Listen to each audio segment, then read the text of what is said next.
This message is brought to you by Venmo.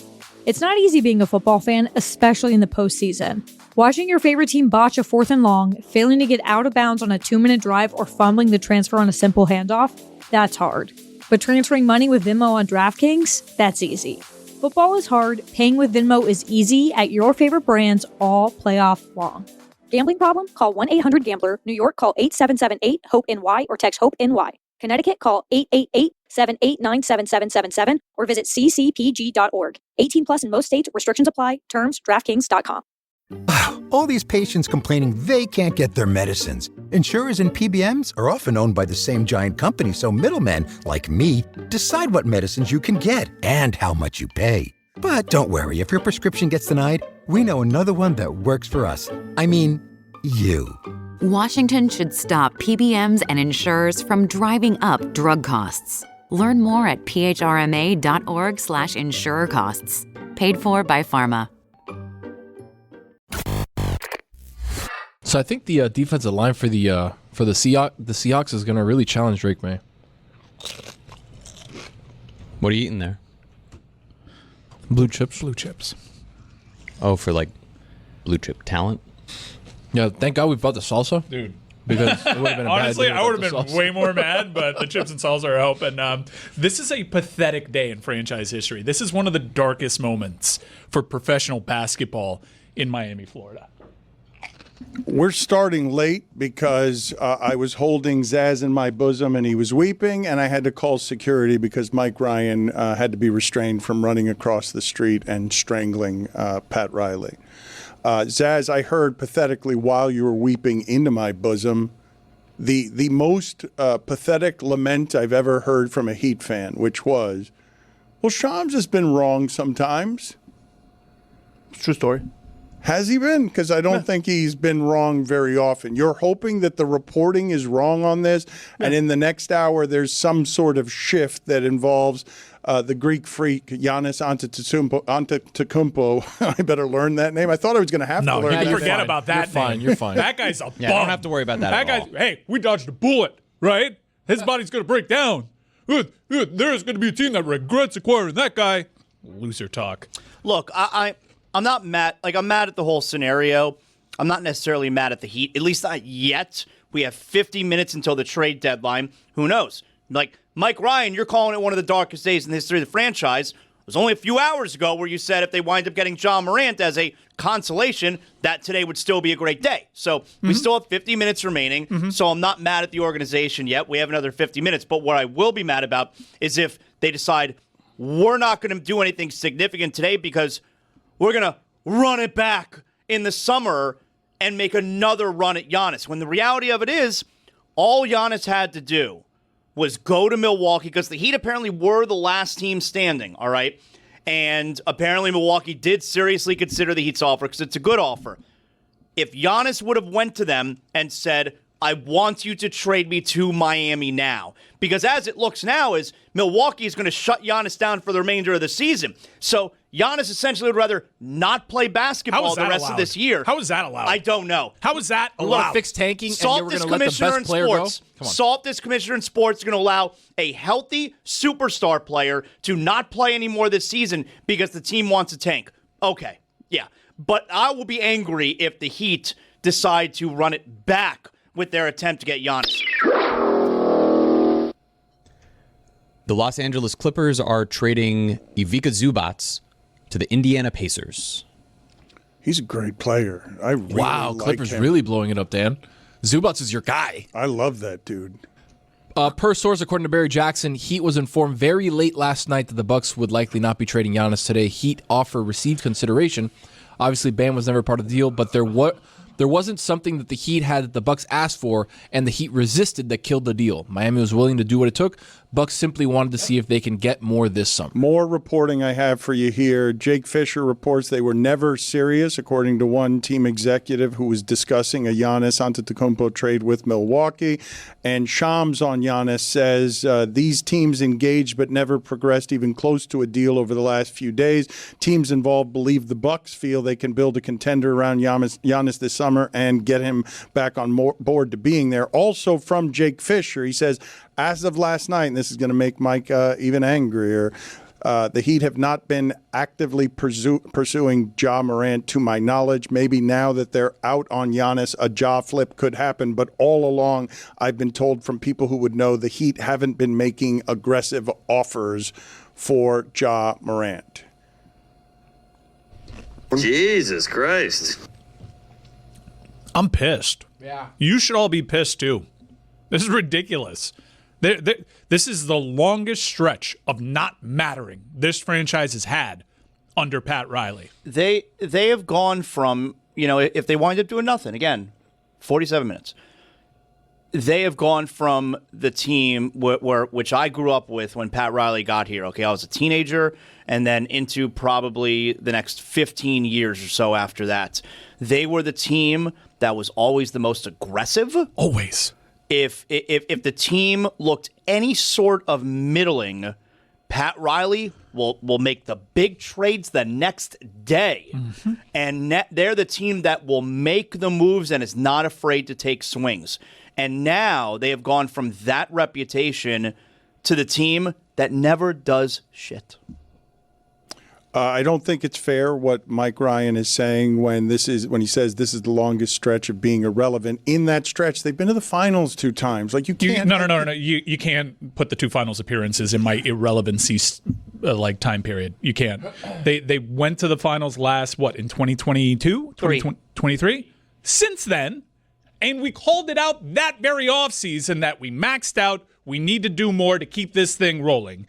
They have struck out. Time and time again, they mismanage their own assets with the Jimmy Butler thing. And I'm not one of these guys that's like, we dodged a bullet with Dame Lillard. No, this franchise remains aggressive, and I have never, as a fan, regretted it. We overpaid for Goran Dragic, and 4 hours later, Chris Bosh got blood clots. And I was like, yeah, my team still did the thing.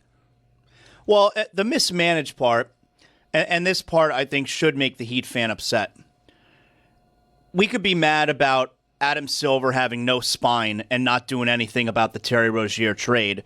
But the fact of the matter is, even if Terry Rozier was in trouble with the FBI, that trade gets an F. It didn't work out. And if the Heat didn't make that trade, they would have 4 draft picks to be able to trade, including 2026 and 2028. And I'm fairly confident if the Heat were able to offer the package of players they currently have and 4 first-round picks, they would have gotten the deal done. So for a team that wants to always have the flexibility, always have the maneuverability, they kind of screwed themselves with the Terry Rozier thing. Sure. Because I really do believe this would have gotten done. Okay, Zaz, with 1 pick, do you think that 1 pick was going to change it when 2. the Bucks It would have been 2. The Bucks were obviously running a dog and pony show the entire time? Yeah, it was a complete farce. I think if you have because Milwaukee, look, this isn't going to go away. Milwaukee is eventually going to trade him. Maybe it's this summer, I don't know. But if they wait till this summer because they think that they can get a better deal for him, there is no better deal to be had than all the young players that he were offering and the maximum 4 first-round picks. It would have gotten done. The Heat made a massive error with the Terry Rozier trade. Mike Ryan, for those who don't necessarily understand his anger, at the height of his anger is the fact that the one trade the Heat did make was for the player Mike Ryan dislikes the most and is in the fictional hypothetical almost the worst trade they could have made for his emotions, given how little he likes Terry Rozier. So it's not just that they've swung and missed or failed in all of these turns to get the big superstar. They also did make a trade to acquire the player that he likes least in the entire league. It's the only time I've openly campaigned against acquiring a player. I was begging Pat Riley to not acquire Terry Rozier because that was rumored for a long time. Look, I even wrapped my head around the Kyle Lowry thing because I didn't like Kyle Lowry either. And the only rosy side of getting Terry Rozier on the roster was that I'd get Kyle Lowry the hell off this roster.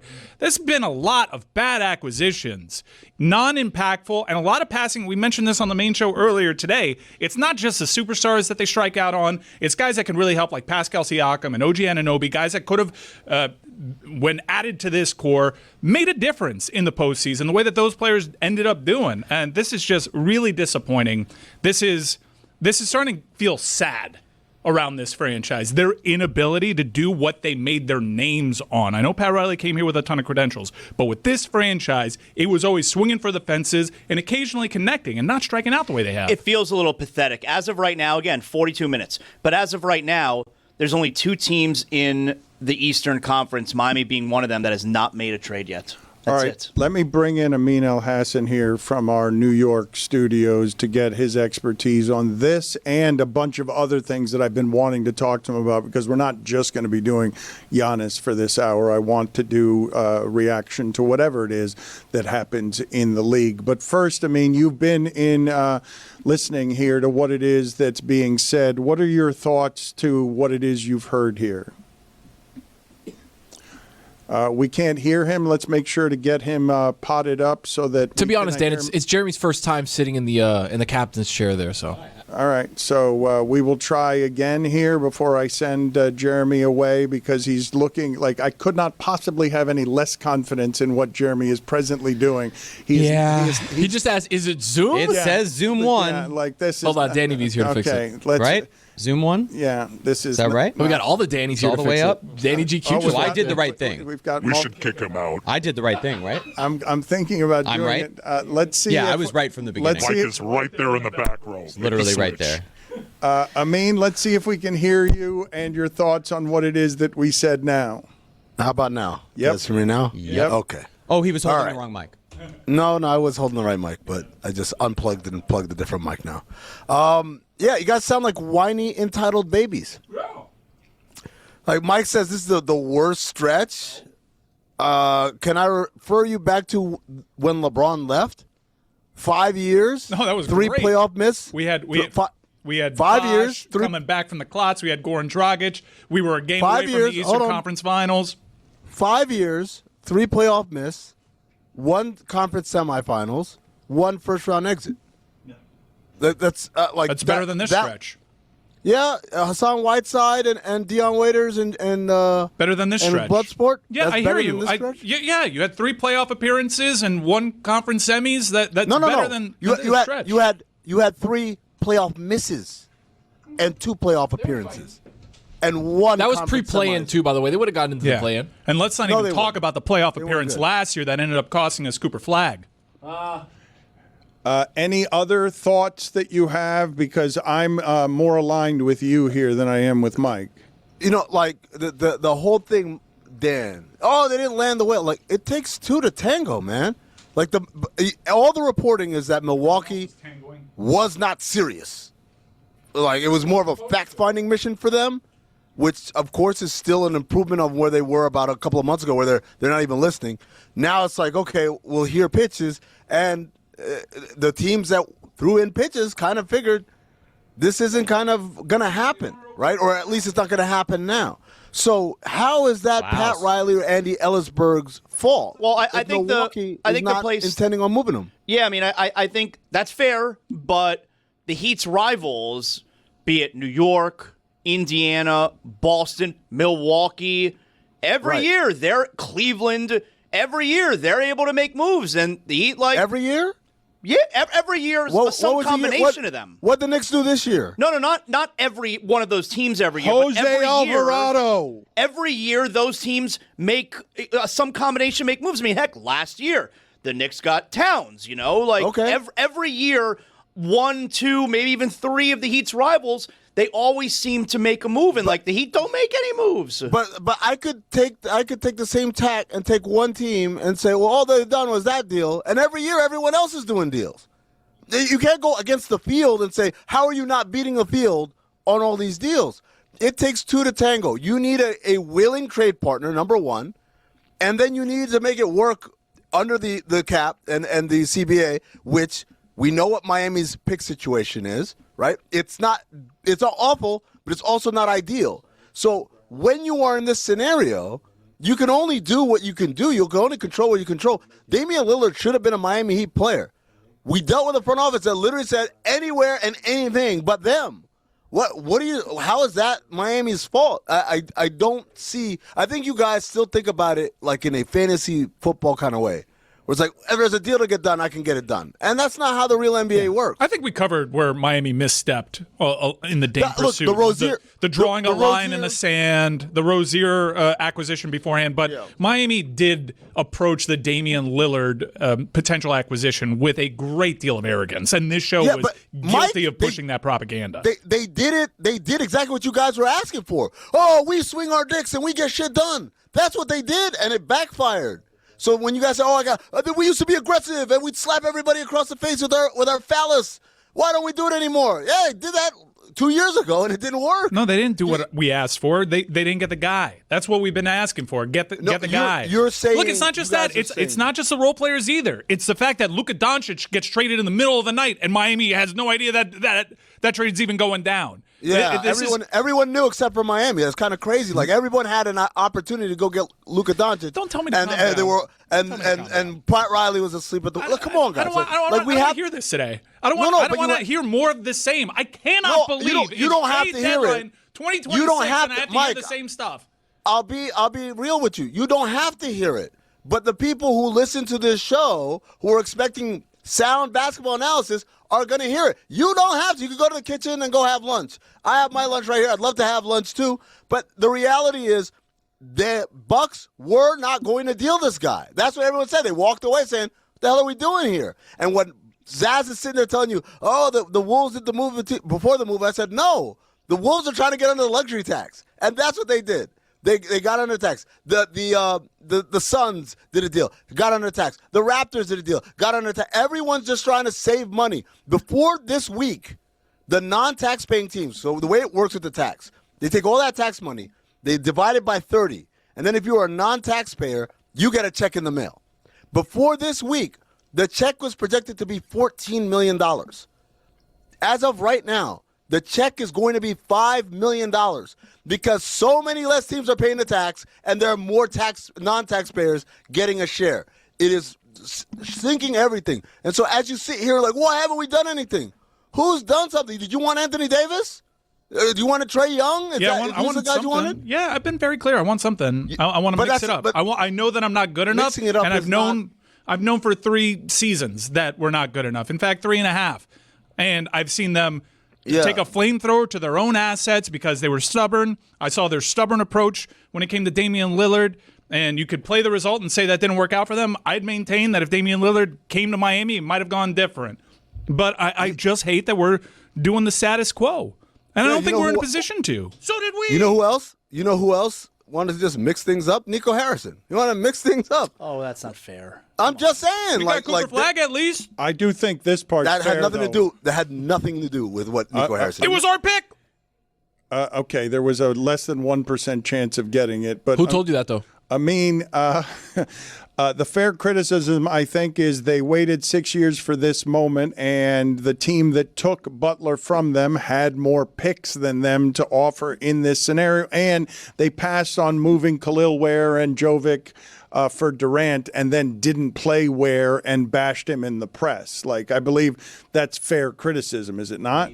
I think so. Durant is an interesting thing because, again, we have to accept, A, how old Durant is, as great as he's playing, and B, is Durant plus this roster, does that get it done? Probably not, right? But when Jimmy Butler's deal was done back in 2019, right, the idea was this guy is young enough for us to say this is a first step and we'll continue to develop other options around him, either by acquisition or through our farm system. And they did that, right? And it went to the final sites or whatever.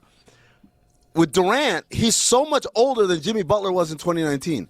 The window that you open up is much smaller to do that sort of thing. So to say I'm going to give up these 2 really young assets who look like pretty good players for a guy who's knocking on 40, that's not really sound as far as planning goes. I know as far as some sexy and we did something, yeah, but that's not how this organization runs itself, and that's not how a professional organization runs itself. Now, if you want to say the way they've handled Ware has been bad, that we can have a conversation about. Just like we have a conversation that Terry Rozier was a bad deal. I'm going to fucking murder everybody. It was an aggressive deal.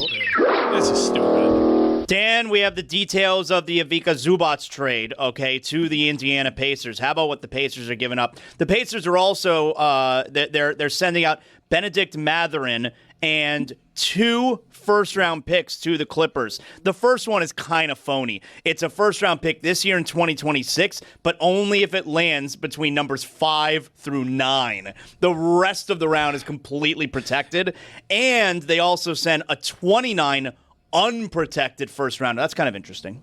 You know what? I'm going to stop allowing people to talk to me the way that Amin talked to me earlier. I am done being. How you gonna stop? I am done being little brothered. I'm done being little brothered on my Miami Heat takes when I've been right for 3.5 years. When I have told you and forecasted every season for 3.5 years, when I'm seemingly the only person in this goddamn room that's been keeping it real about this franchise for 3.5 years, and I'm getting the same pats on my back telling me, no, they weren't serious. It's okay that they didn't acquire the superstar. If you guys want to support a team with those standards, go right ahead. I support the Miami Heat. Mike, I want Giannis. They want Giannis. They weren't dealing him. What do you want? Do you want him to go and take a gun at John Horse's It's not just about Giannis. This is about something that I've openly been complaining about for 3.5 years, Mike, and Giannis is just the latest. You have to have a partner. You can't just force your way in and say, he's coming with us, and kidnap him like it's taken. There has to be a transaction to be made. Where's John Morant? Where's Pascal Siakam? I like John that way better. Pat Riley is supposed to have a particular set of skills. You say it's not taken. He could take them. We're promised. He's that guy. He's the guy who takes them. That's who he does. That's what he does. Let's get into a few other things, and we still have a half hour of flimsy hope here to yell at each other. I enjoyed that back and forth.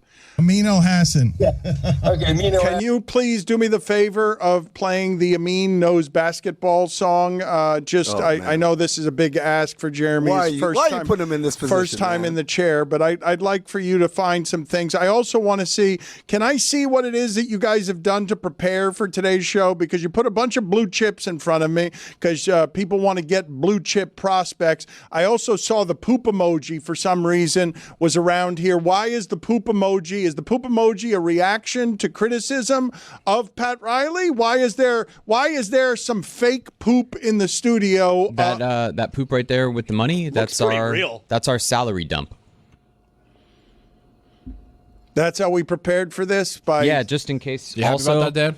I know it really can't happen. It's not going to happen much, but this is our in case there's a sign-in trade, this is our and trade sign. Okay, so that's a sign-in trade sign, or that's okay. So a sign-in trade sign would be redundant. Yeah, in case there's a we couldn't find a VHS tape, so we had to use a book. Nice. But in case there's a Blockbuster trade, we have a Blockbuster VHS tape here. Man, that makes me nostalgic. And if we end up talking about bird rights at all, clip this little bird right here. Now it's on my right shoulder. All right, Jeremy, you're doing better work now. You screwed up the thing with bird rights. Now fine. Say peg leg. Now find for me. We don't say that anymore. Find for me the Amin Knows Basketball song because he does know basketball, and there are a number of different trades that I want to talk to him about.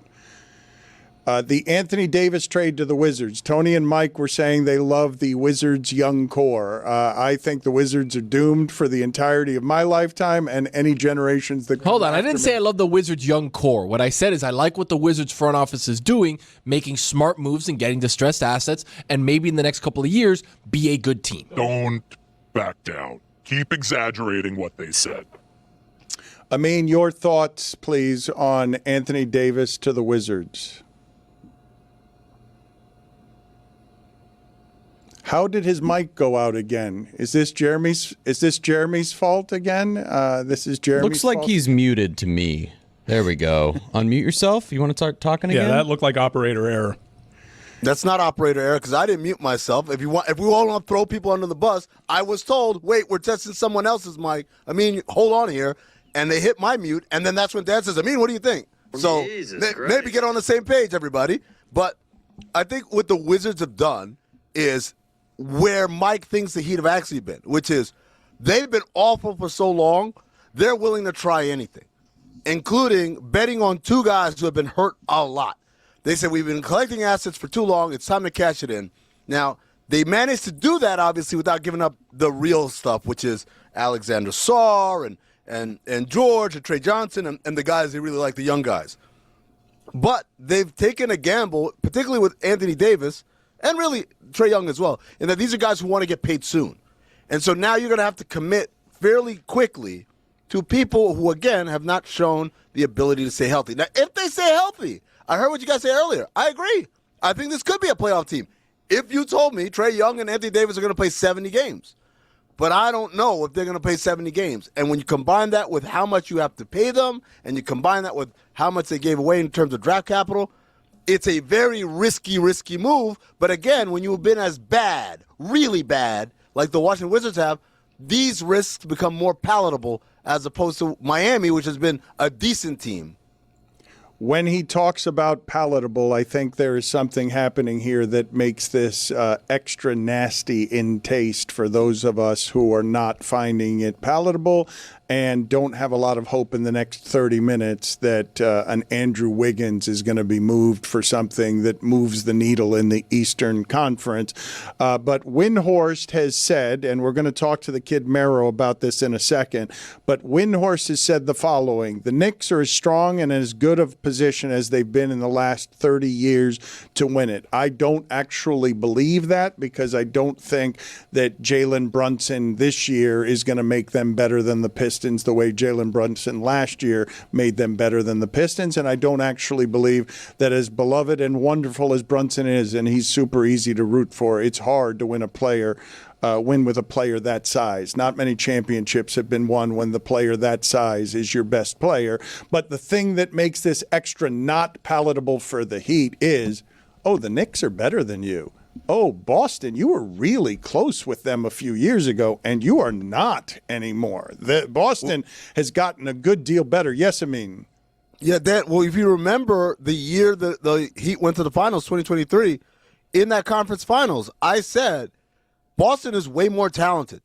The Heat, in order for the Heat to be successful, they literally have to do everything right. They got to be an execution team, whereas the Celtics are just more talented. They can roll out talent and be successful more often than not. And everybody in Miami got so upset, right? Oh, how could, if they're so talented, why are they down 3-0? And I said, look, I'm not saying who's a better team. I'm saying talent. But what you've seen, Dan, when you say, well, we used to be neck and neck, and now look where they went and look where we went. That was the talent. That was, hey, they had two guys who were under the age of 30 who are all NBA caliber players. And you guys had one who was over the age of 30 and one who's maybe all NBA, maybe not. And that's the difference right there. The Heat got away with, we have enough talent if we do everything right, if we execute. But as that talent began to deteriorate because Jimmy Butler's getting older, that's where your team went. They had the Young Bucks, and the Young Bucks just got more wizened and better over time. They also made the moves. They realized they weren't good enough, and they acquired a Drew Holiday, somebody that the Miami Heat swung and missed on. And they acquired Kristaps Porzingis. These are not superstar moves. These are moves to improve your team as they stood idly by and watched the rest of the conference make them. Yeah, and this is a team that went to the conference finals like 5 years in a row. Like, they were there. They were a Drew Holiday away from being a champion. Like, the Heat were not. That's my point. I keep going back to. You're not that. And you're looking for that whale, but man, like, the whales don't come along all but so often. You don't have a birthright to it. I don't care what Pat taught you because when you were 10 years old, they went and got Alonzo Mourning. I don't care what Pat taught you because when you were 15, they went and got Shaq. Like, that's not a birthright move. That is like a once-in-a-million move, and the Heat managed to do it 3 times. Say thank God for it. Don't say, why isn't this happening every day? I need to correct myself, though, Dan, real quick. Since the Indiana Pacers acquired Ivica Zubac, the Miami Heat are the only team in the Eastern Conference that has not made a trip. I see on my screen someone who's radiant and smiling because he is enjoying the drinking of these Heat tears. The Knicks haven't felt this good, and the fact that the Knicks are this good while the Heat are flailing and we're weeping makes the kid Mero happy. You can hear him Hot 97 Mornings with Mero, weekdays 6 to 10 a.m., host of Victory Like with the kid Mero from iHeartRadio. New episodes twice a week wherever you get your podcasts, and he's got his YouTube channel as well at According responding to the kid. Why are you radiant? Am I reading your face correctly right now? And as an added bonus, Coño, Alvarado, really, we're doing this. We're going to be Hispanic. The Knicks are going to be Karl Anthony Towns and Jose Alvarado. Are you shitting me? Come on. Listen, this is what I was trying to tell y'all. This is why I'm beaming. It's because the New York Knicks have a Puerto Rican and a Dominican on the team. That is handling the New ball. York City. Handling the ball. Like the Yes. controlling the ball. And let me tell you something else. Not just the Puerto Rican, a Brooklyn Puerto Rican, okay? Which is a different breed of Puerto Rican. It's the New Yorkers, okay? They're different. This is a guy who remember when he went viral? Because I forgot somebody was defending him and was like, yo, can he shoot? And he was like, excuse me, can I shoot? And they shot it and made it and then ran down the court. He has the hang time on the cornrows is tremendous. You know what I mean? He's out here, man. He looks like a Puerto Rican stud. You know what I mean? And that's what we need on this team is aggression. That game last night was fun. Brunson goes for 42. You beat the Nuggets in double overtime. You stayed up, right? Even though you got a morning 8 in a show. row? Even though you got a morning show, you stayed up, or did you go to sleep? I don't sleep, Dan. I don't do that. I'm a father of 4. I'm a Knicks fan, and I got a lot on my plate. You know what I'm saying? So I'll sleep when I'm dead. Did you enjoy that one last night, though? Did you? Of course. I mean, because the Nuggets are really good. Yeah, I mean, Murray and Jokic were terrible from three. I think they were like, I don't even know. The last I checked, they were like 5 of 30 or something. Jokic was 1 for 13. They were terrible from 3, but Murray hit you with his best shot in the first quarter. He had 20 points in the first quarter, and you still take out the Nuggets, who can beat anybody. That's what I'm saying. So now, using the transitive property, the Knicks can beat anybody. You know what I'm saying? And I don't see them losing to anybody in the East. I don't care what anybody says. It is just inevitable, okay? Because people keep saying, I heard you say the thing about Jalen Brunson, you can't win a player with a player that size. Becky Hammond said the same thing, bro, and she became a meme for saying that. You know? And this is what I'm saying. We're going to go deep into the playoffs, and Cat is going to do his thing. Jalen Brunson is going to do his thing. We have a complete team, and we're actually touching the 10, 11, 12 guys. You're going to see Diawara minutes. Hey, yo, come on. Hey, that was crazy. Yeah, that was crazy. Yeah, my fault, pardon. You're going to see Diawara minutes in the playoffs, dog. That's what I'm talking about. Like, that was the knock on Tibbs that was adjusted with Mike Brown. We had a little spiral for a minute. Then they had the players-only meeting, and now we undefeated. So I think we're just going to roll right into the playoffs and continue on this successful mission, bro. Like, that's just it. I mean, I want to ask you about what he's saying, but first, give him his intro music. Time to talk basketball. Amigos basketball. He'll teach you basketball. Expert in basketball. Do you believe, Amin, that New York can take down Detroit? They barely did last year, and this Detroit team is a good deal better than last year's Detroit team. Dan, they won in 5. I don't know if you can say barely. Like, it was a good series. No, wait. All of the games were super. It was a good series. Super close. It was a good series, but I barely is stretching the meaning of the word barely there. Look, Detroit has question marks, right? Number one is, are they experienced enough, right? They went to the playoffs last year. They had a hard-fought first-round series. Is that enough to carry you deep in the playoffs? Number two, the shooting. Now, they made some moves to address that to get better by adding Kevin Huerter. Kevin Huerter, at the same time, not shooting great this year from 3. So it'll be interesting to see if they get guys who can consistently make shots, because I saw the Pistons like 2 weeks ago, and that paint is clogged, man. It's clogged. And right now, the main guy that you have to worry about from 3, you guys might have heard of him. His name is Duncan Robinson. He can shoot threes? You don't trust him? Yes, he can. But you also remember how many times you're like, Duncan Robinson's wide open for 3. Here we go. Like, shit. Bonk. Yep. Mero, you told us the last time we did a live stream, even as you lost to the Pacers, you told us, yeah, Detroit's better than the Pacers. I don't fear the Pacers. I fear Detroit. Because of the physicality, the way that they were playing, that like to Amin's point, that was a hard-fought series. Even though the Knicks won in 5, every game was physical and like scrappy, right? So that was a problem last year because we were only playing 6 guys. You know what I mean? So if one of them gets hurt or it tweaks an ankle or something like that, now you're asked out. Now we're playing 12 guys, 13 guys. So if somebody goes down, it's next man up. And even if it's Jalen Brunson, you know, it could something happen. Deuce could have a crazy game. Tyler Kolek, bro. Tyler Kolek. That's challenging Timothy Chalamet for White Boy of the Year. Come on. That's a line I ain't gonna cross. That's one where Tyler Kolek. I'm like, is he? Part of getting Alvarado is because now you don't have to pay Tyler Kolek. like that. That's part of that. It's like, okay, this guy actually defends and he makes shots, as opposed to Kolek, who I like him, he's a nice young player, but I don't know if I want to trust him in a playoff series, having to deal with being pressured up the court, and then B, having to guard somebody when you already got Brunson who doesn't. Go ahead, Jeremy. Get your shit together. Dan Tyus Jones, sources say, was traded. I would hope so. Leaking confidence. The Charlotte Hornets are trading Tyus Jones to the Dallas Mavericks. Was he drunk there? What was that? Slurring. I hesitate to do this because I kind of need him to sit in that chair. Minor penalty, 2 minutes for leaking confidence. You want me to go up there, Dan, conquer the walk? No. Oh, look, Rachel Nichols is joining us now, too. We'll get her sound right in a second as we continue to rotate people. But can you tell me, Amin, before what it is that I was saying before about as wonderful as Brunson is, unless you're Isaiah Thomas, a player that size never wins the championship as the best player on a team. Does that change with the idea that now we're playing so much from 3 that maybe that's no longer something that's relevant in basketball the way it's played today? Yeah, I think it's changed in the sense of the style of play. There was a time when they said you couldn't win a championship with a perimeter player of any sort until Michael Jordan, and they're like, okay, maybe you can build around a shooting guard.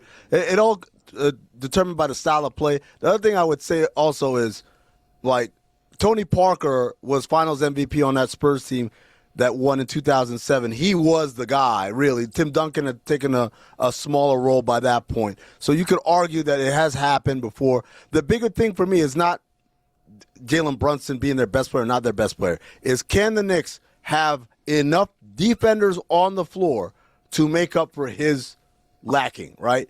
So that's the part where Towns' defense really becomes very central, because obviously his offense is incredible. But if he can defend, and he's defended well this year, if he can defend well enough to make up for Brunson, then I think the Knicks will be fine. But again, it's hard, man. There are other teams trying to do this shit too.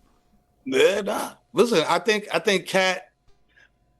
That's the take, right? That's the correct take. Cat's defense has to improve. It has to make up for the other shortcomings, no pun intended. You know what I mean? That Jalen Brunson has, but at the same time, I think he just needs like a foot reduction because he has like a size 28 foot. And I think that's what's making him have stupid fouls is that he's kind of doofy with his feet. You know what I mean? So if we reduce them to maybe like a size 16, you know what I mean? Like he'd be more mobile, have better footwork. That can't be right. Adjust. That cannot be accurate. Size 28 is simply not accurate. That's not It's a real thing. That can't be a real thing. It's metric. There's no way that what you're saying is accurate. It's facts. No, Shaq is like 23. He wears a 20. Cat wears a 20. A 20, and it's snug. Rachel, appreciate it. Know you're very busy. Appreciate your expertise. Are you here to also give Mero hope? This is the closest thing that the Knicks have had to real championship hope in 30 years. Is this team more capable of beating Detroit than last year's team? Which, I mean, I need to correct you. That was 6 games, Pistons and Knicks. And the last one took a Brunson shot to beat them. Otherwise, it would have gone 7. Thank you for joining us, Rachel. I know you're very busy. What are your thoughts there? Do you give Mero hope today? I always like to give Mero hope. I'll say this. I agree it is one of the best teams to have a shot at getting to the finals, maybe winning. But It did get harder today. I'm sure you guys have been talking about it. It got harder today. I think in the East, there's this feeling that the Cavs, they're not going to really be in it when it counts. I think they're more dangerous now. Boston got more dangerous in the last day or two. We still don't know what's going on with Jason Tatum, but even if he doesn't come back, they're more dangerous. So the road to the finals is going to be more difficult. I do think this Knicks team is more equipped to go down that road than they have been in the past. Let me ask you this, Rachel, because the Knicks absolutely match up before against Cleveland in a way that slaughtered Cleveland. The Knicks have no fear of Cleveland in its previous form. They have playoff issues and have now added a player in James Harden who has playoff issues. So you think what of what Cleveland did there and the match of Donovan Mitchell and James Harden both needing the ball so much? Well, James Harden's playoff history is a little complicated, right? You can't really put it all under one umbrella because he's had some pretty phenomenal playoff performances. The problem is he can get tired, and at the end of series, when it really counts, he's not there. And a lot of those times that you're thinking of as I say that I'm talking about, are times when he has had an injured co-star. So we think about his last playoff series with Philadelphia. He was phenomenal in Game 5, kept them afloat, did things that nobody expected of him, and yet in Game 6 and 7, it looked like he was out to lunch. Joel Embiid wasn't there. Chris Paul got hurt. Then we looked at James Harden and we were sort of like, what are you doing, man? Kevin Durant got hurt. Kyrie Irving in and out of the lineup. Those kinds of things definitely have effect on James Harden because while he is out on the court, he's a bull out there. He's a much bigger guy. Everybody here, and I know Mero, I know Amin, we've all spent time with him in person, but on TV, he doesn't look quite as big as he is. When you are standing out on the court, he's a large guy, plays physical, puts a lot of energy into what he does. And man, he's out there every night. We talk about some of these guys, you can barely know whether they're going to play or not. James Harden's going to play. He likes playing ball, and he is reliable and consistent. So he plays most, if not all, games some seasons. And that is why we see him kind of tire out at the end of playoffs.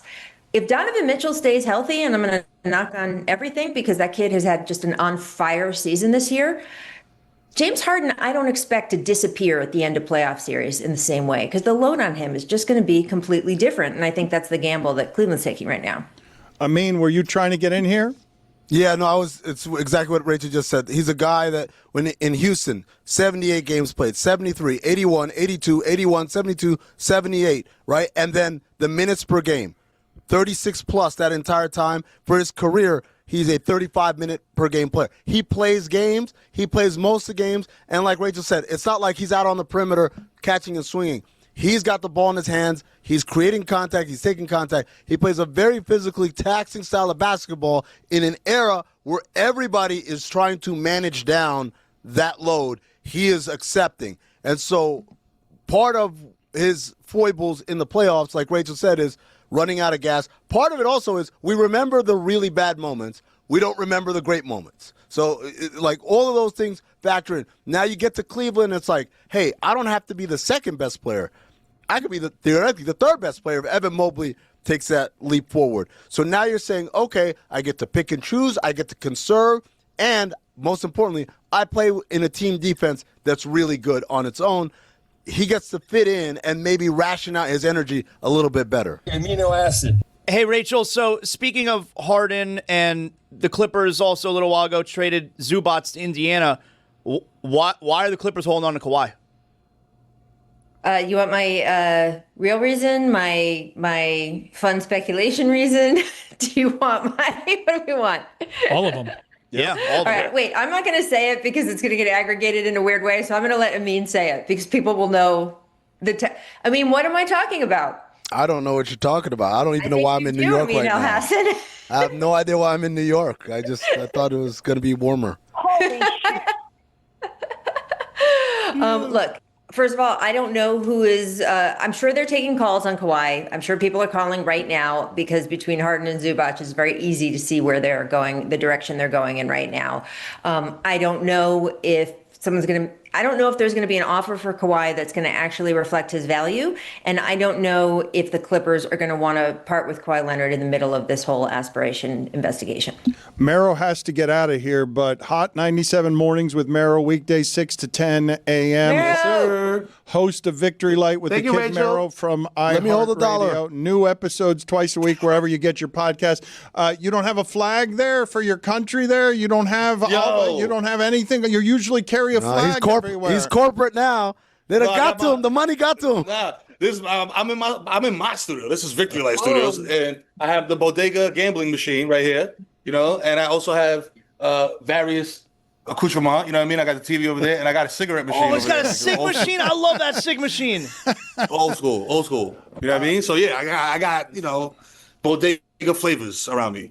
Before we let you go, I said this to somebody the other day. I loved that the last time you and I were walking down the streets of New York, you stopped, you took a highlighter out of your pocket, and you graffiti signed your name on a garbage can because you're still leaving your imprint all over New York. I love that, buddy. I have to do it. I'm the son of New York. See you later. Congratulations on everything your Knicks are doing. It's totally infuriating. And get out of here. Get him out of here. Thank you. Yeah, Boston. Peace and love. Love and peace. Thank you, Rachel. Peace. See you later. Boston and New York getting better as the Heat fade. We've got 7 minutes here left for the Heat to acquire a superstar. Rachel, over the last few days of trades, who do you think got better best? I mean, we were just talking about Cleveland. I think they really changed their fortune, right? Nobody, including people in that locker room, felt like, man, we have the chance to win it all in the East. I'm not saying not everyone in that locker room, but there were feelings around the organization that a change needed to happen. And I think that they are going to now go at the playoffs with a pretty renewed energy and renewed and different chances. So that's pretty significant to me. I think that Boston really upped itself. It's funny, the East is, quote, wide open, except everybody was in an arms race again. I mean, we've seen this happen in the East much more than the West in different years. One makes a trade and the other ones are like, well, I better make a trade. Well, I better make a trade. The Knicks obviously didn't feel that way because they really weren't in those Giannis conversations in the end. And they think that staying pat with what they got. I think that's where you have to look, is that clump at the top of the East, as sort of where the biggest impact was made. I don't know. What do you think? Dan, this is such an embarrassment. We're 5 minutes away from the trade deadline. Like they've done nothing. He've done nothing. It's embarrassing.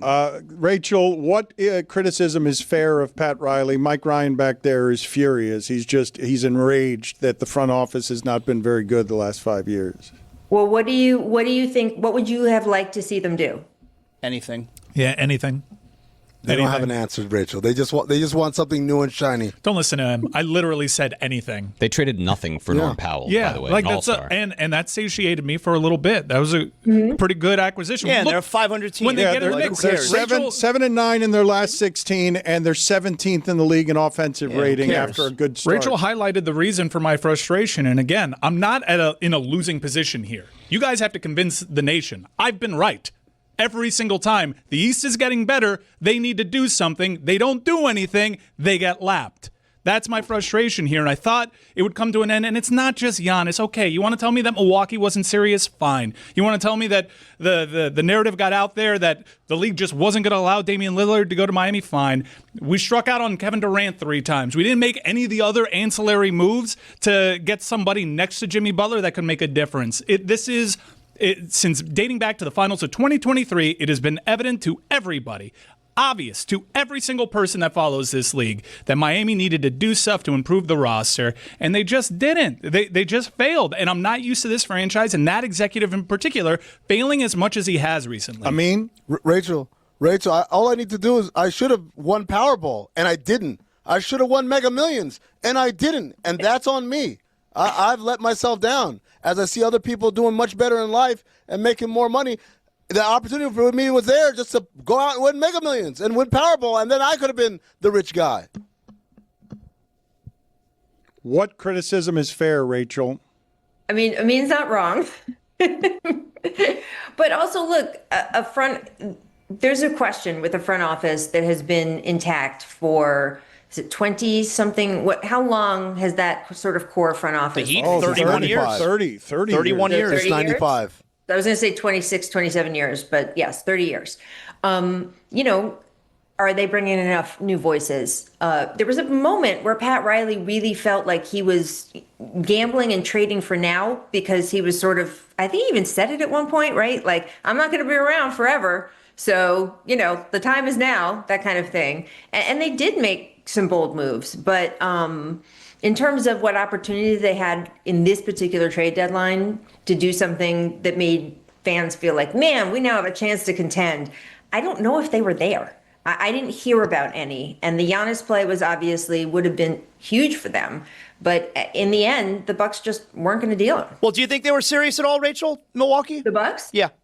Yeah, I do. I think it's been confusing. I think it's hard. I think it's hard to know what to do in this situation. And Giannis has complicated feelings, and he's talked about those complicated feelings so much that it makes it a little bit harder. Giannis, what he's actually said in interviews the past few days is, I love Milwaukee. I wish I could stay here. I want to retire as a Buck.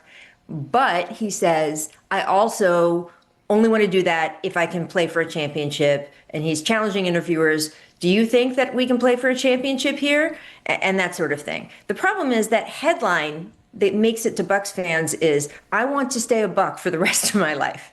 That's all people hear in Milwaukee. And so there's just, it makes it difficult for the front office to really know what Giannis wants. He said at different times, hey, what was the phrasing? I'm ready to leave, right? Ready for a new home. Ask for a trade. I'm ready for a new home. So wait, you want to deal him. On the other hand, do you want to wait till the summer where Giannis will have a little bit more sort of agency of where he goes because he'll only have that 1 year left on his deal. So he'll get to call the shots a little bit more. But also teams will have a lot more assets once draft day comes to deliver and trade because contracts will be up, because they get more picks, refresh on draft day, that kind of thing. So it could be more advantageous for them if they are going to deal to do it in the summer.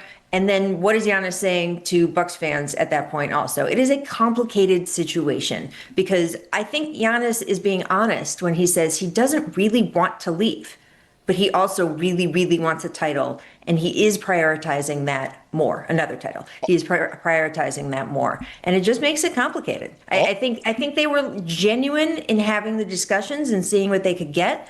I'm not surprised that they are keeping him for now. Also complicated, Chris Haynes is now reporting that Kawhi is not going to be moved. So you tell me what you think is going to happen with Kawhi and Adam Silver, because a whole lot of people I hear saying around here nothing's going to happen. And I simply can't believe, Rachel, given how thorough the reporting has been on this by Pablo Torre, that nothing's going to happen. I don't believe that's possible at all.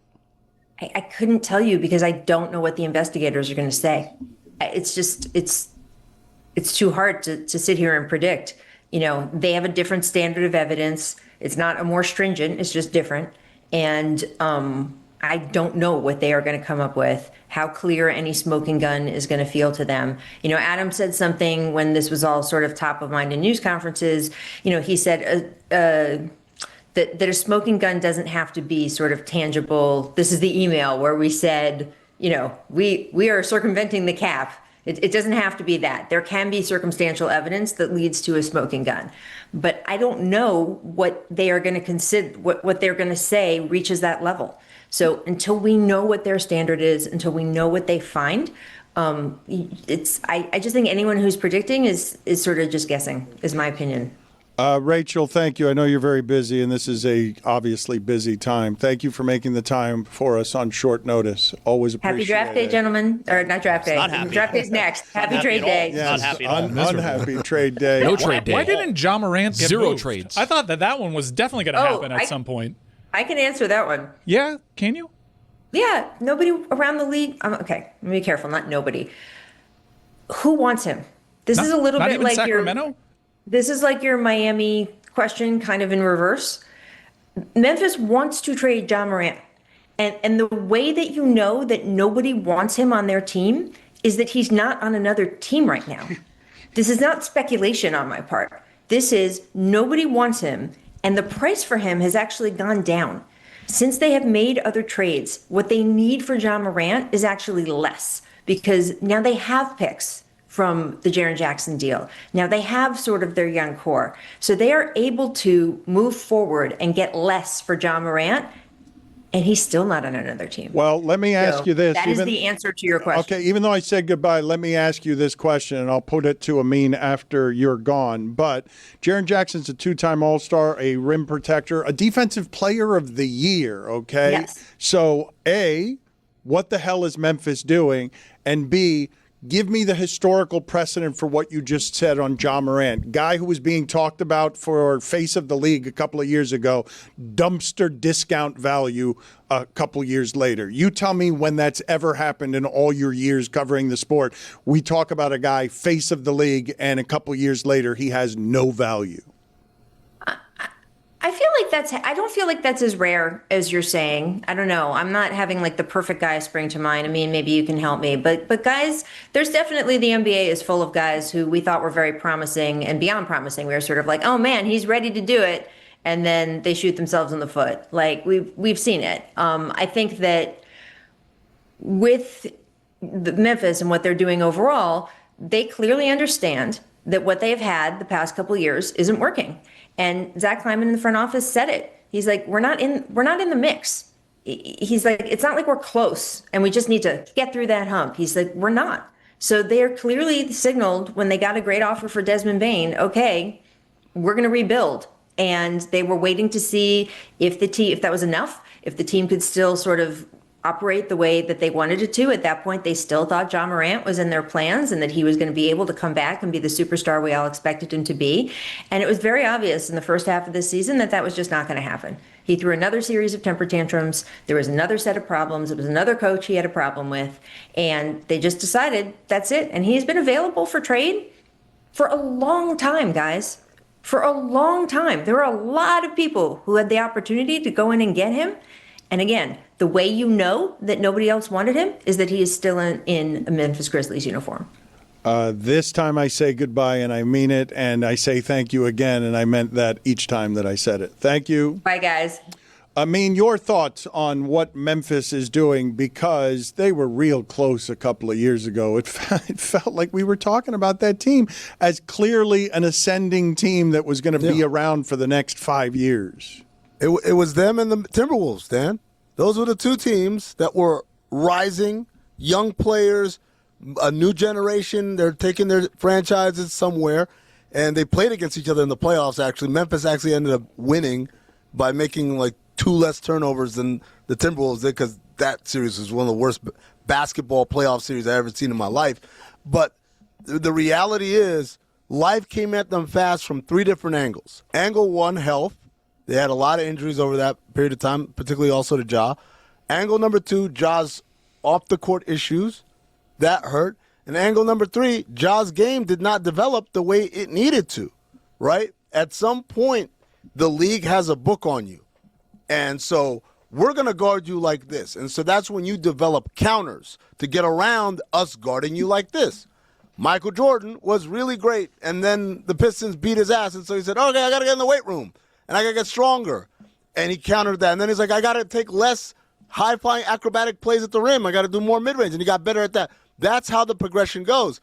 John never progressed. He stayed kind of the same type of player. Does that mean he'll never progress from here on out? No, he's still a young guy. But when you have all 3 of these factors, him not getting better as a player, him not getting healthy, and him not taking that shit seriously as far as how to comport himself and what his life should be about, those things all conspire to bring the Grizzlies to where we are now. But you keep saying, I can't believe Jaren Jackson for that little. I'm like, they got 3 first-rounders for him. Oh, no, I didn't mean that little. I just meant that they're blowing it up and starting over and doing maybe what it is that the Heat should have been doing, given that they're just tearing it all down.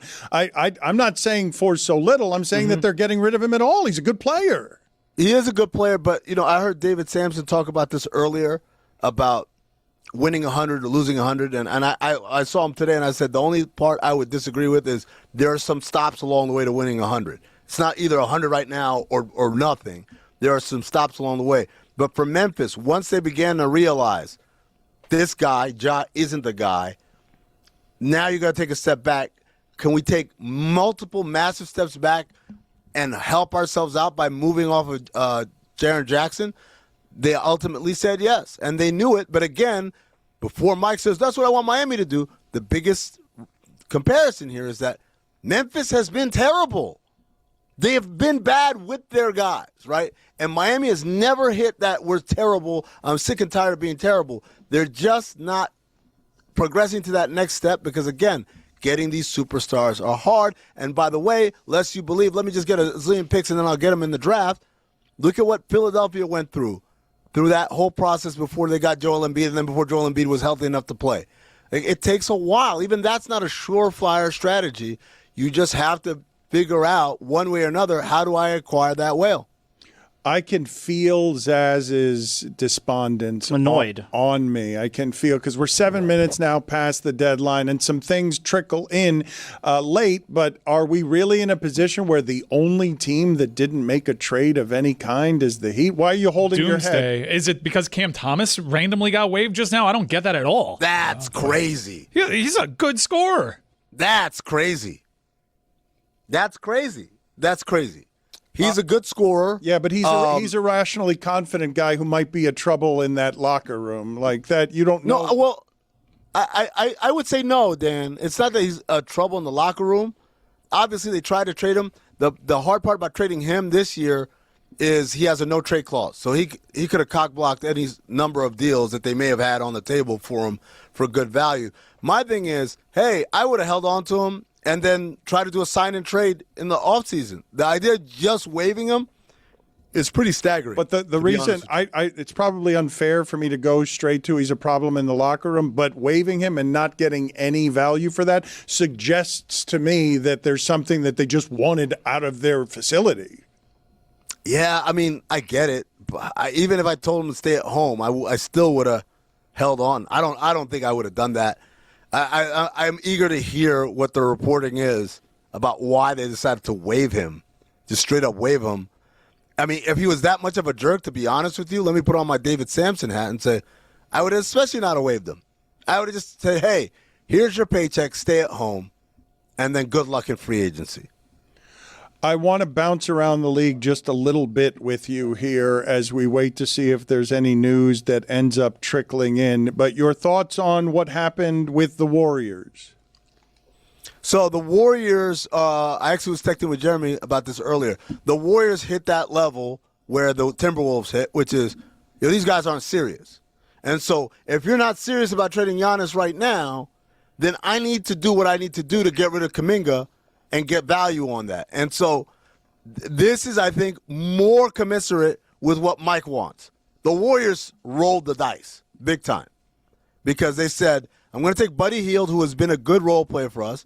I'm going to take Jonathan Kuminga, who, depending on who you ask, has varying levels of value around the league. And I'm going to go get a guy who might be the most sick player in NBA history. I've never seen somebody miss more games due to illness than Kristaps Porzingis. Again, if he's healthy, then he's an actually really good addition for them because he's a good defensive player. He's a good three-point shooter. You can't kind of single guard him in the post, all those things. That's great. Champion pedigree, obviously. But the guy hasn't been able to stay out of the doctor's office for at least 3 years now, right, since the championship. And even then he was dealing with stuff. That's a gamble to me. And you tell me that's the best deal they had on the table for Kuminga, I kind of say, really? And then I say, maybe. Yeah, I think that was the going price. I mean, I think all the teams that ended up being interested in Giannis and being close, had offers on the table, ended up either late last night or earlier this morning making moves. They plan Bs. Mm-hmm. Yeah, they did. And Miami appears to have not, which is truly shocking. If there was one team that reputationally there was a ton of pressure to actually make a move this season, it was the Miami Heat inside the East, and they didn't. And if I could say real quick, I mean, like, obviously you're right. I mean, when you say it takes two to tango, and Milwaukee, like, they didn't make him available, they wouldn't trade him. The Heat's plan then, putting all their eggs in a basket to acquire a player who is literally unattainable, that's a bad plan. I would say this, Zaz, the absence of proof is not the proof of absence. The absence of proof is not the proof of absence. Just because a plan B did not materialize does not mean a plan B or a plan C or a plan D or a plan E wasn't in place. It just means that they were not be able to execute them for whatever reason. So what if plan B was, okay, I'm going to take Simone Fontecchio and I'm going to flip him for something of value. And every Fontecchio deal that they had or trade partner they had was like, you got to throw in a first. Well, we still have Giannis plans for June and July until he signs an extension. We are still going to be holding out. We don't want to be that team that took ourselves off the table because we traded Simone Fontecchio for like Luke Kennard or something like that. Well, they did that when they traded for Terry Rozier was actually when they took themselves off the table. Like that's assuming that first round pick would have got the deal done. You're making vast assumptions. Well, it would have been two first-round picks. Yeah, you're making vast assumptions that that was the difference in between Milwaukee said sold and where we are today. And without that, you can't. Your guys are going off your assumptions because the deal wasn't done. That means they had no plan B. Well, that's not true at all, right? There could have been, like I said, plan Z. But if every one of those plans, every one of those partners is trying to screw you over, and wait, I still have to have enough available to make a concerted run at this dude in 3 months or 4 or 5 months, then the best plan is to not do that. The best plan is to sit it out. With the Heat and with the Warriors, we were expecting to see more salary dumps, which we have right here. But Dan, it's because you don't want your team to get to the first apron or the second apron, and we have that going up right behind you. They're hanging the first apron right now. That's what they're doing? They're getting me under the apron? Yeah, you're right under the apron. There's 3 Dannys in that studio. I think we're clear. I mean, yes, in a vacuum, I don't even totally disagree. It's just I've heard that for 3 seasons now, and that's where I reach a breaking point. Also, my Uber's here. Well, let me see if Amin if Amin has an opinion on should the Heat have moved Wiggins or Powell, or if they could have even moved Rozier. Is that what they could have done for assets? The boring answer is you need to tell me what they were going to move him for. If you tell me, they had a deal for Norm Powell for 3 first-round picks from Utah, then I say, Norm, sorry, hey, have fun in Salt Lake City. But you guys are assuming that these deals were available, and the Heat said, no, not for me. I like my team. No, man, every front office in the league, Oklahoma City did a deal. Every front office in the league is trying to get something done. But you don't think there was a first rounder for Wiggins or for Powell so that you can sweeten the offer and just go ahead and dump the season? So are you saying for sweeten the offer for Giannis right now? Yes, well, they're going to be competing with 20 other teams for Giannis in the offseason. So wouldn't you get yourself in a better position now to have more picks in the offseason so that you can make the best offer?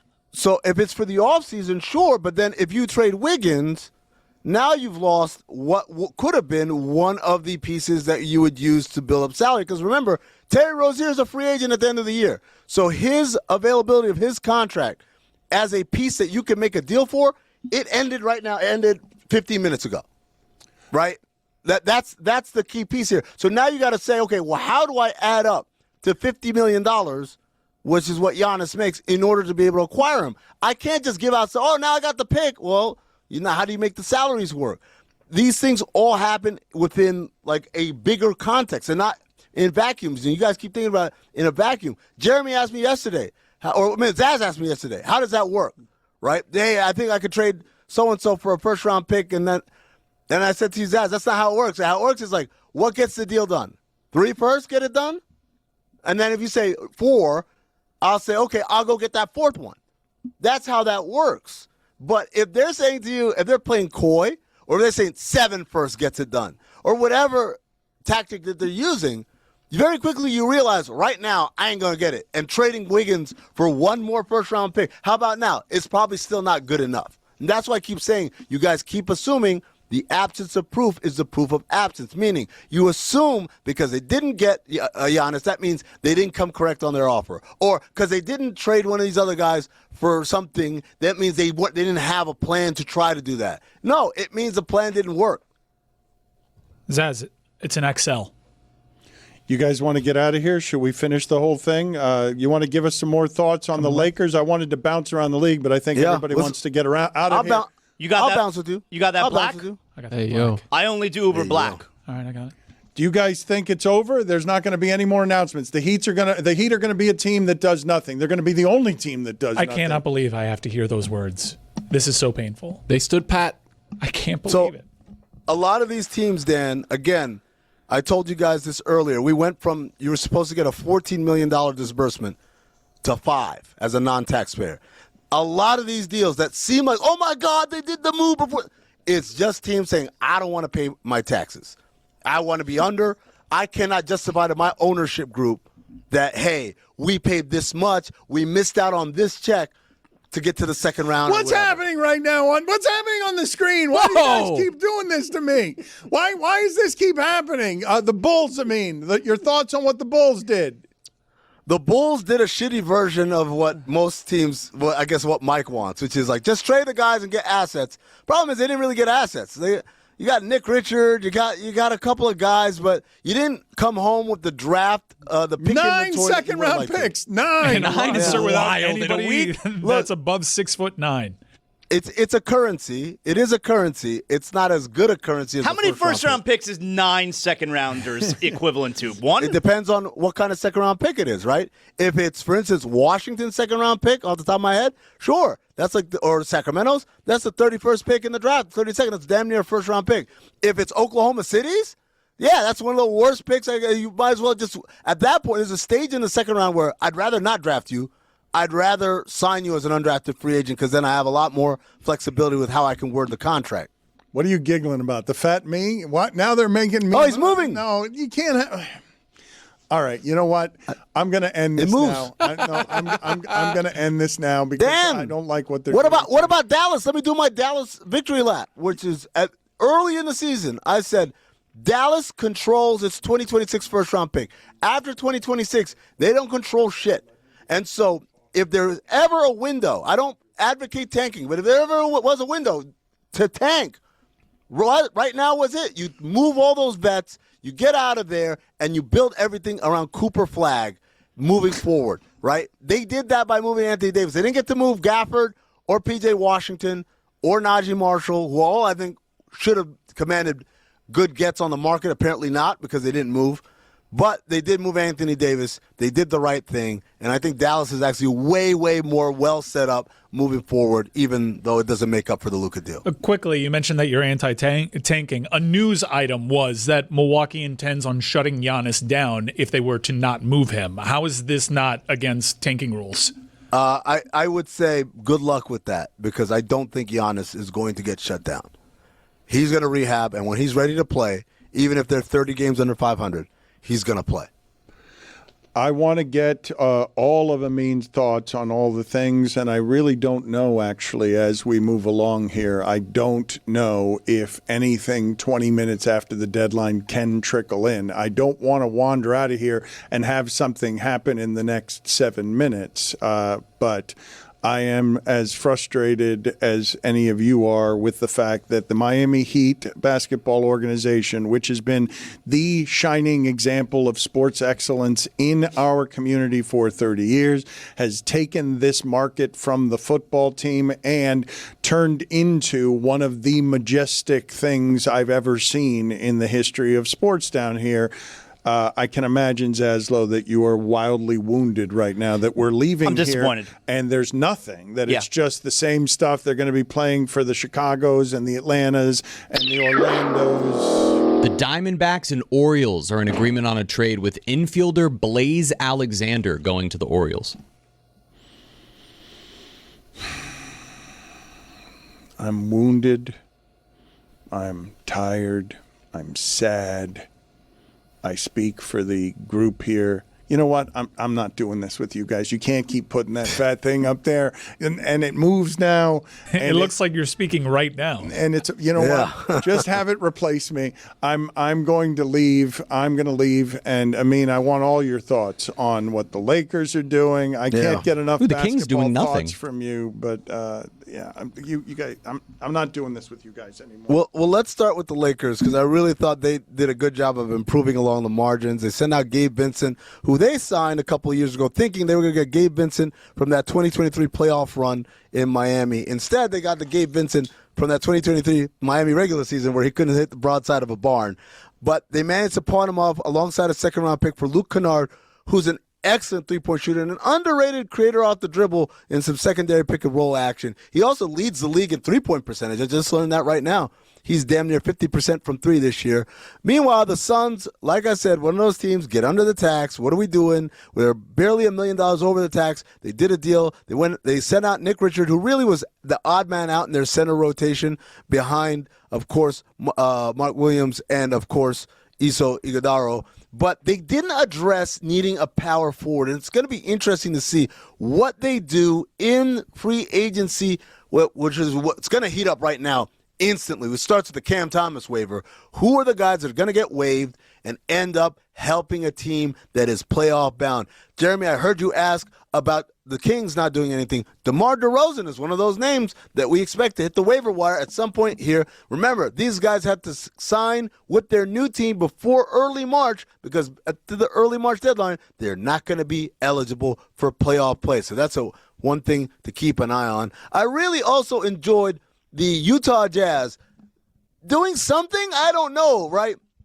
The Utah Jazz, obviously, their pick is top 8 protected, right? If they don't, if it doesn't convey, then they keep it. If they're one of the 8 worst teams, the problem is you went out and got Jaren Jackson Jr. Now remember, the Utah Jazz as a team had the worst defense in NBA history 3 straight years in a row. That is a crazy, crazy record. I think will never get touched. But now when you add Jaren Jackson Jr., does that streak end?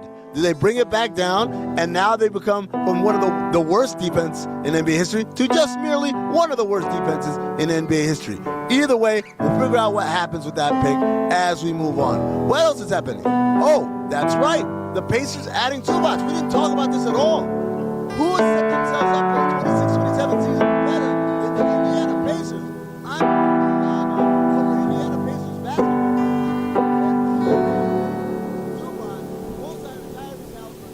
No me importa lo que de me se diga, vive usted vida que yo vivo la mía, que solo una disfruta el momento, que el tiempo se acaba y para atrás no vira, viviendo, fumando y oyendo, siga vacilando de party todos los días.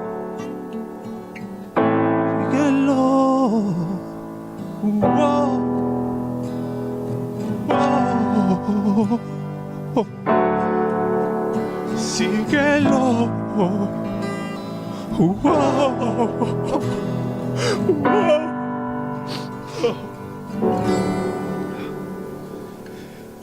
Pepa y agua para la seca, todo el mundo es patía en la discoteca. Pepa y agua para la seca, todo el mundo es patía en la discoteca.